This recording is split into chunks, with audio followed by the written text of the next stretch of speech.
Hi, so I wanted to do just a single video on the history and sort of considerations of how book spines have been made and repaired. And I've literally just recently come to the end of restoring this book from a text block. And if you've seen those videos, and I encourage you to have a look at that playlist. It's the 1586 Renaissance Book Restoration playlist.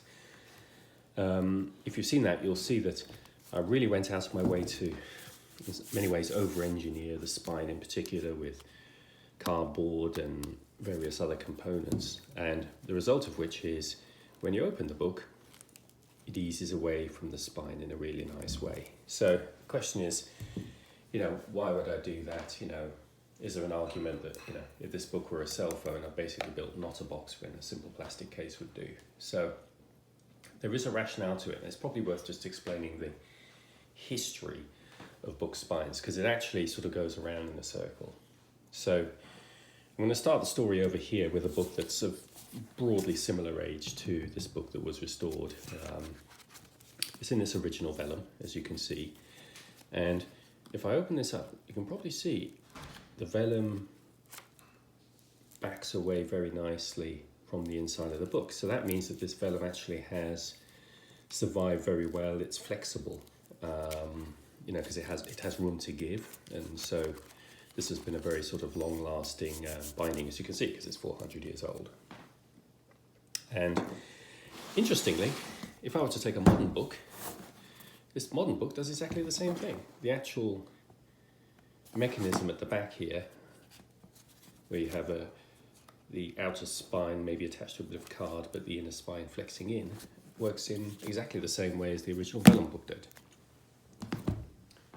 So is that the end of the story? Well, no. This is clearly a really good engineering solution, but for reasons that I guess are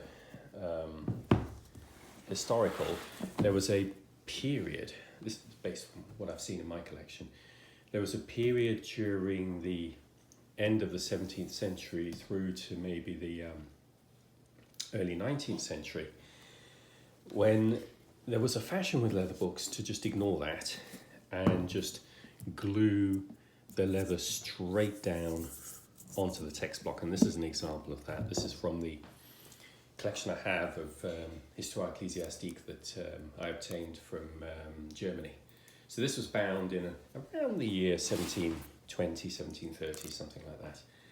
And it has absolutely no give whatsoever in it, because the back of the text block and this spine are in effect one unit. Now, this has the advantage, provided you don't pick up the book and read it, this has the advantage of something that looks gorgeous externally.